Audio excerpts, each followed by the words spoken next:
Hi, everyone. Welcome to Downtime in the Ring.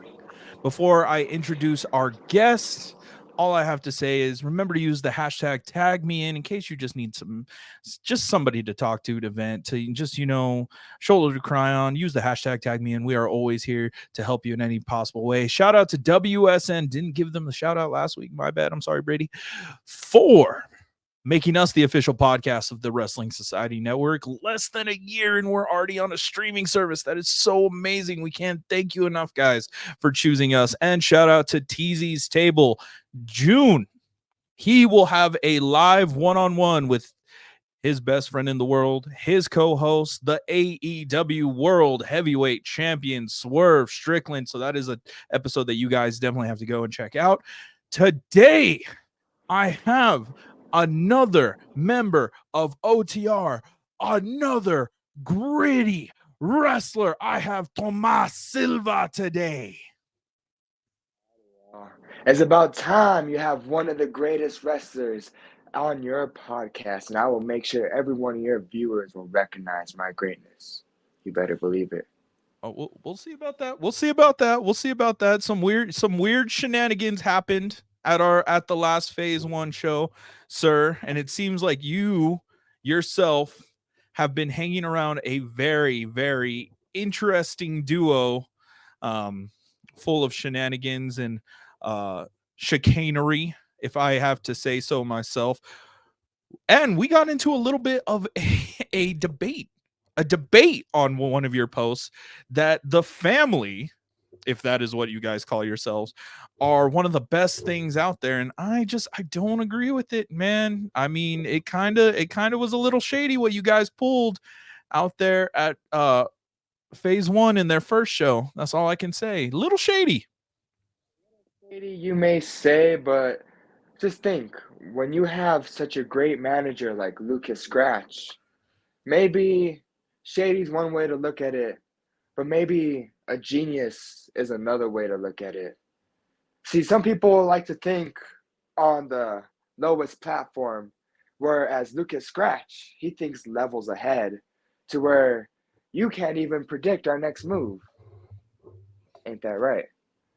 I'm just saying, sir, all I'm saying is that what happened at the end of the match to make you a member of the family was a little weird. So when did you start? What happened? Give us a little bit of a replay. What happened to cause this match at phase 1 at the first show for you and Timothy to basically be pitted against each other for whoever gets the rights to be part of the family, which in my opinion is not anywhere close to being a prize. I will stand by that. And I'll also have Lucas Scratch on here if he ever wants to come on. I'm pretty sure there are people across the country that would love to get to witness his yeah. So give me a little bit of a backstory. Where did this start? All down for you. So it all started with, well, mainly whoever is booking at phase one. They clearly wanted to see who had the who had more guts, who was the one that had that killer instinct. And mainly Lucas Scratch was the one on this prowl. So he went to the booker and he said, I am looking for the next superstar to be part of this group, this stable that he is putting together called the Family Trust with El Metal Metal. And the booker looked on upon his roster and saw that, okay, I have Timothy Allister, the metal evangelist, and I have Tomas CACHUMENO Silva, one of the most sick and twisted individuals to ever come out of the Southwest. So he decided maybe I could put them against each other in front of the eyes of El Metal Metal and Lucas Scratch. So what we saw was we had a very tough match where it was back and forth. I definitely beat up Timothy, and Timothy definitely gave me a fight of my life. But in the end, he may or may not have stomped my head through the canvas. I do not deny or give him the ability to brag about that. But after that, he was given the opportunity to join the family trust, which is the whole reason why we were there, right? To prove how much of guts and how manly he is. But when it came down to the final test, which was to take out his opponents, what did Timothy do? Well, Timothy choked. Instead of going and hitting me with that cane and showing how ruthless he is, I had to grab that cane and do what was right. But little did they know, we knew all along that Timothy didn't have what was in, didn't have what it takes to be that ruthless villain, to be part of this group of ruthless individuals that takes what they want. So we knew this going in. It was all a setup. Scratch is a smart man. Timothy was never going to be with the family trust. He doesn't even look like one of us. He doesn't have no facial hair. He doesn't have great hair. We got this great, luscious hair. We're such a great looking group of individuals that are here to cause chaos. And Timothy doesn't fit that. It was all a ruse so that when it came down to it, who looked like a fool? But Timothy. And who was there standing in the ring raising their hands? But the family trust. Sure, he may have won on paper and beat me in the ring because of whatever. But now I have a family that has my back. And who does Timothy have? No one. Look, they have to find him an opponent. He has to find an opponent. Let's see if he can even find an opponent for this next match, if anybody even wants to be with him. Okay. You know what? I will let you have that. I will let you go on your tangent and sit on your soapbox and do all of that. But overall, it looks like that the family trust is kind of just like, I don't know how the nicest way that I can say is, it's kind of like you guys are insects at this point. You guys are just trying to meddle in other things that don't need to be done at phase 1. Or maybe I'm wrong. Maybe Lucas Scratch rubbed me the wrong way, pun intended. Can you elaborate a little bit? Insects. Let me give you my perspective of it. We are the best thing to come to phase 1. Because what else is there? There's a ton of individuals in phase 1, but we bring solidarity. We bring a group that you can rely on. The family trust is someone you can go and see and know that we're going to go out there and do business. And that is a given on any day of the week. See, you see insects, we see power. And of course, those who don't understand power are going to be afraid and not know how to appreciate it. But don't worry. As soon as we show you what we can do, you will understand the family trust power and just how great we are. So it's interesting that you say that you are the best thing that's come to phase 1, because unfortunately, here about 2 weeks ago, we interviewed a gentleman by the name of Ocean Avery, who even took a shot at the family trust a little bit by saying, "What has Mero done to deserve to be there?" So it is interesting to see that now we have a stable who are coming and saying that they're the best, and yet Ocean's still here. Unfortunately, I have to give him his props for that, even though how he left the podcast, left the show that one day, which I am very disappointed in him for doing that. But overall, he proved his point. What has Mero done? What have you done? You are 0-1 coming into Sellout. Lucas Scratch is just y'all's voice, and Mero hasn't had a match in phase 1 yet. So what are we looking at? It's easy from the outside to look in and have all these ideas. But me, as someone who works one-on-one with Lucas Scratch, one-on-one with Metal, I know just how powerful Metal is. See, he doesn't need a match to show how dominant he is. Just look at him. He is a rock of a man. He is a statue of a man And me, where I bring to the game is I'm just crazy. See, Metal, he's the man that wants something done because he knows what needs to be done and it's for the greater good. Me, I'm the man he relies on to get that job done. See, my family, we come from a long line of hitmen. And me, I still follow under that moniker. If there's a job to do and he needs it to get done, I will make sure I do that job with 110% of my ability. And with that combination mixed with Lucas Scratch's brains, you have a deadly combination that can never be stopped. Ocean Avery, yeah, that man, he has proven himself. Him and Tommy Test, they beat the hell out of each other.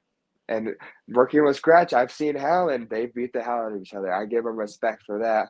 But there's many things in the ring that Ocean Avery can't do. I know when it comes down to a match where it comes down to time and who's going to be running the longest, who has more stamina, who has what it takes to keep going that 30 minutes and not just be throwing people around. I have what it takes. I'm faster than Ocean Avery. I'm smarter than Ocean Avery. He can try and grab me and throw me, but the only thing about that is he has to catch me first. And believe it, when Tomas CACHUMENO Silva always has a trick up his sleeve, and some people are afraid to tell you that, but I'll tell you with confidence, I know my way around that ring, and I know my way to be creative. So Ocean Avery can be as strong and powerful as he wants. Me, I have my brain, and that's what sets me apart. Okay, I'll respect that. I have heard rumors that you have one of the most unique chops. Some people would even say that you were able to draw a little bit of blood from your chops. So maybe that's what Ocean has to worry about later on in the future. But Me and Ocean Avery, we have our time, and it's gonna be coming.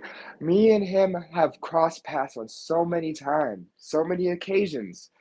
But one of these days, him and I will meet in that ring, and I promise you, it'll be one of the most interesting matches you ever see. And I've been waiting for it my whole career, and I know he's been waiting for it. So whenever they want to make that happen, oh, let's make it happen, baby. Yeah. oh, all right, maybe phase one we'll listen to this, we'll watch this episode and be ready to throw you to Ocean. Given the fact that if he wins his gauntlet match, which you guys can enjoy and watch and see all of these amazing matches that are going to happen June 1st over in Rio Rancho Phase 1 Pro Sellout. I'm super excited. I will definitely be there. So I can't wait to see what each of y'all do. But let's get a little bit into your career away from this show. So you are, if I'm correct, from Las Vegas, New Mexico, correct? Something in the water there. I have to say something in the water because it has produced not only you, Tommy Test, and Gypsy Mac. Am I correct? Yeah. So I know for a fact that there is something in the water in Las Vegas, New Mexico that makes its fans turn into wrestlers. And that's something unique. That's something great. I wish that Roswell had a lot more of that, honestly. And it's only due time until myself moves up to Albuquerque to start doing more of this. But overall, are you proud of where your career has gone into? Because you've been doing this for a few years, correct? Oh my God. That's bad. Call on. Oh my God! One of the coolest match types.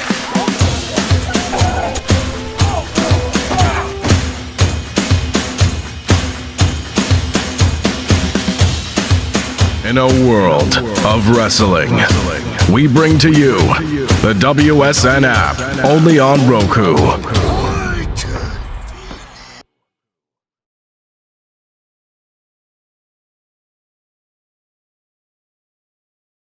I am very proud, especially, well, of course, being from Las Vegas, New Mexico. We are, anybody who knows anyone from Las Vegas, New Mexico knows that they are fighters. From my family line, like, from my great grandfather, who was, like I said, a hitman for the Silva gang.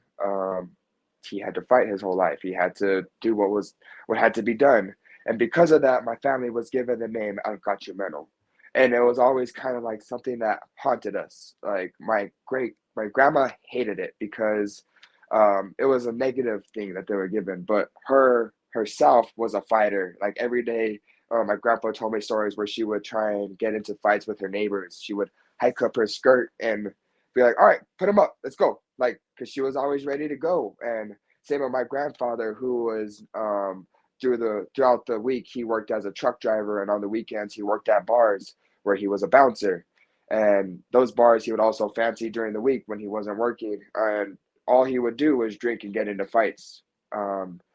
So I come from a long line of fighters, and anybody in Las Vegas, because it's such a small town, you know everybody. So you're gonna eventually gonna have problems with somebody, and eventually those problems are gonna get solved, and it's probably this way most likely. So anybody like Gypsy, like Tommy Test, we are all fighters, and I'm happy to show that lineage. Like not many people, like when I go to a town like Utah, recently I went to Utah, and they're like, "There's not even a Las Vegas, New Mexico. There's only Las Vegas, Nevada." I'm like, "Ha, y'all are idiots. You don't even know your geography." Like Oh, it's great. I completely understand that. You know, I didn't even know that there was a Roswell, Georgia until I got older, and I thought Roswell was only in New Mexico. So I I just understand that I just learned something new right now. I didn't know that there was a Roswell, Georgia.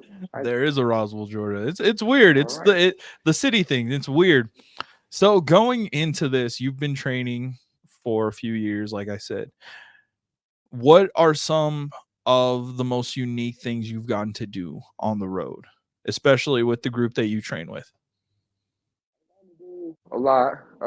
I could talk about the most recent one, which was interesting, was I worked in a 10 by 10 ring. I saw that.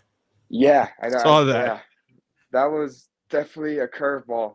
Never worked in a 10 by 10 before, but I made it work. I made it work.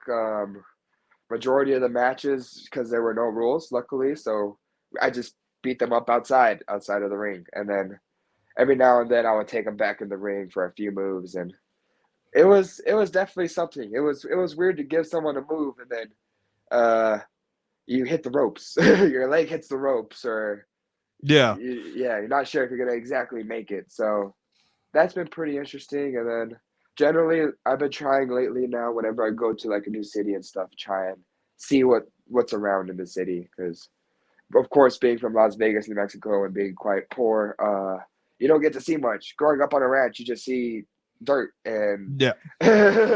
whereas I could go out to Utah, and we actually went and saw the Sandlot lot, which is now just dirt, not dirt, but just grass because they didn't upkeep it.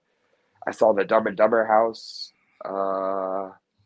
and we went to a museum out there. So it's been That's it's been a it's been trying to like balance both wrestling and still getting to see some cool stuff. okay. Okay. That's pretty cool, man.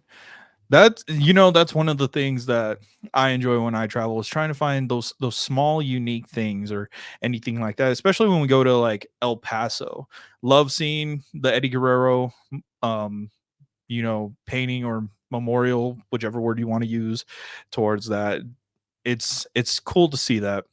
So, where not where did the nickname come from, but what does the nickname mean? And when I say that, I mean what does the literal name mean? I don't speak Spanish. I completely understand. Even if you were to Google it, you probably wouldn't get an answer right away. It's an old New Mexico Spanish phrase.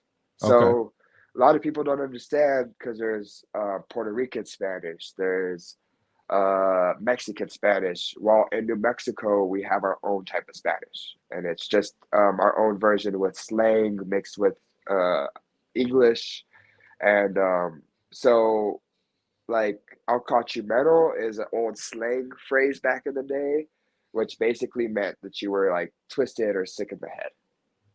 So where that Fixed. came from was my great grandfather, like I said, was a hitman for the Silva gang. So they gave him that name because he would carry out hits, which was actually, of course, Yeah. offing people.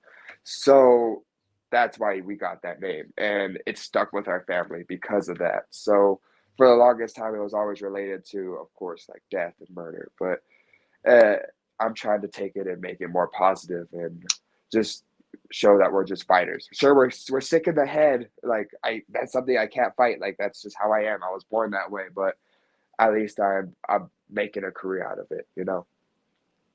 Yeah, I'm starting to realize that, especially when you said trying to make it positive. I was about to interject and be like, "Oh yes, but hitting Timothy with a cane would have been perfectly positive, wouldn't it? Wouldn't it have?" It would have been great for my story. I mean, I wish I got him. I almost did. I was so close. So Yes, close. very You don't know very how close. often I watch that video and I'm like, I could have got him, but he's just too fast. For being as awkward as he looks, he's very fast. Yeah, definitely. Yeah, Definitely. I So, think it's listening to all that Coldplay that gets to him. ooh, ow Yeah. with the shots, the Coldplay. That's what I always tell him. He says he's so metal, but truthfully in his heart, he loves Coldplay and he loves Maroon 5 and he just can't admit it. You know what? I can't even hate. Honestly, I'm a Maroon 5 kind of guy myself, so I can't wait to see. So, with the And I family love trust, Oh, sorry. you're good. With the family trust, is this something that you see yourself doing for a very long time, or are you just gonna just ride it out until you can be better than them? I don't know about being better. In a way, I do feel I am better in my own status. So I mean, the family trust isn't to make me better per se, but it's just that little extra thing to have because it's one thing to be by yourself as an individual and just be great as is, but to also have some other individuals that are also really great and you guys all get together, it's even better. So right now I'm just riding the wave. I'm pretty sure. I don't know. We'll see what happens in a few months, but I'm pretty sure the family trust can go pretty far. And how do you tolerate Lucas Scratch? He's just a very, very weird individual. You don't know Lucas Scratch like I know Lucas Scratch. Uh, The Me and world doesn't Lucas. know Lucas Scratch like how you know Lucas Scratch. I'm actually. This isn't the first time I've worked with Lucas Scratch. Me and him have worked on plenty of occasions in different promotions, and for some reason, he just has a liking to me. May I say? We worked together in Borger, Texas, for Motivate Pro Wrestling, where I actually turned on JKM. Me and JKM used to be tag partners, until I got tired of tagging with that, then come poop, and went and joined the great Lucas Scratch. So I was in title contention over there till Motivate kind of disappeared for a while. They're looking for a new venue, so hopefully when they get back in action, I can get that title shot, and we'll see where it goes. Because I had a title shot, but then some imbeciles came in and interrupted our match and decided to hurt both me and JKM. So yeah, so I didn't get that win that night, sadly. But Very very weird how you are just so calm saying that you turned on a partner and yet the family is supposed to literally trust you. You're making a deal it's with the devil, my boy. it's JKM. Like I mean, it's what does it matter if I turn on him? He's just gonna continue doing what he does anyways. Look, we and him, we end up having to work together anyways. At Squared Circle Pro, we're part of the same group, sadly. But I don't bother him, he don't bother me, and we just get our work done, basically. We I I'm in a group there too, so I gotta hold my own. And if we work as a group, we can work as a group. As long as JKF doesn't say anything dumb, we're fine. If we gotta handle something backstage before we go out, we will. But he's been good, so I ain't too worried about JKF. I turned on him, I beat his butt, and he's not too hurt about it. We're men. So it seems like you have been to a lot of different promotions. Where's a promotion, or where's a state, or where is somewhere you would like to go and finish out this year? Because I know a lot of people, we are starting to get to June, which would mean that we are halfway through the year. People are scrambling to get those last dream location bookings. Where's somebody that you would like to go? I would like to go to either California or Nevada because those are the two states I really haven't crossed off yet. I've hit all the other border ones. I've been to Arizona, I've been to Utah, I've been to Colorado, I've been to Texas. Now I want to travel a little more west, and then I still need to get my passport, and then I want to start flying out to other places. Also, I've never been on a plane, so we'll see how that goes. Well, I mean, if you're gonna be as twisted as you say, a plane ride should be nothing. It's usually not scary, my brother. You're gonna be just fine. So, The plane, you know, I how just many don't years know have how you been doing it? expensive it is. It is. I'm going on to 2 years now, I believe. I started in 20. What are we? We're in 2024, right? For 2024, yes. I started in 2022 because I had just turned 21, and I was looking for a wrestling school, and I came across Judo School. So I started then in July 4th, exactly the 4th of July of 2022. So this next July 4th will be 2 years training. And then I made my debut in January of 2023. That's insane, my guy. 6 months later, and then you made your debut. Well, 6 to 7, depending. Where I tagged with JKM. Don't worry, that one I didn't turn on him. It was the next match after that I turned on him. You all right, just a little twisted in the head there. So going into this, you know, you're 2 years in, you're working everywhere you possibly can. Flowers to you, my guy, because not a lot of people will do that. One, for the, you know, the fear of just working either a lame promotion, or, you know, getting shafted, not getting what they feel they deserve. You are putting in the work. Proud of you for that. Little worried to, you know, actually go to phase 1 now, because I have to deal with you and Mero and Scratch, and they're probably going to watch this episode too. You know, that's gonna be very interesting. I'm gonna have to have you know, somebody watch my back the entire time, especially around you guys if we're filming content. But going into next year, you know, you just listed you want to travel, but what is a goal that you want? Do you want to be the champion in a certain promotion? You know, is it just trying to get as many states as you possibly can off? Because I know Gino, you know, he still has what, I think like 20 states that he has not marked off in his entire career. And for a lot of people, they're still trying to knock off that whole 50 burger before they can even do it. I think right now the closest person that I personally follow is Billy Starks. I think she only has 18 left in that. So what is a goal that you want? Championship, states, to come out with a new merch line? What are you trying to do? You know, What I'm planning for this next year is championships. That can wait. I'm not too focused about that. That will come in my career. I know that's for sure. Me, what I'm more focused on is I want to just, like you said, hit as many states. Mainly, I want to get my passport so I can try and get more international. Try and maybe go to Canada, go to Mexico, go to these other places and see what their work is like, and try and maybe pick up a little something everywhere I go. Because so far in every state I've gone, I've picked up a little something.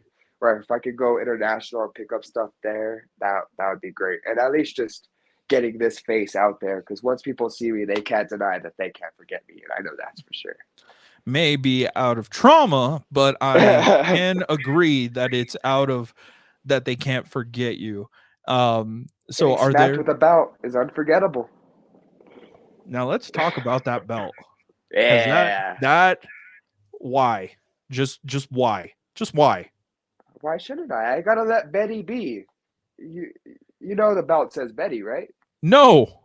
Oh, no one gets to see that. I forget when I'm swinging it at people. The belt has a name.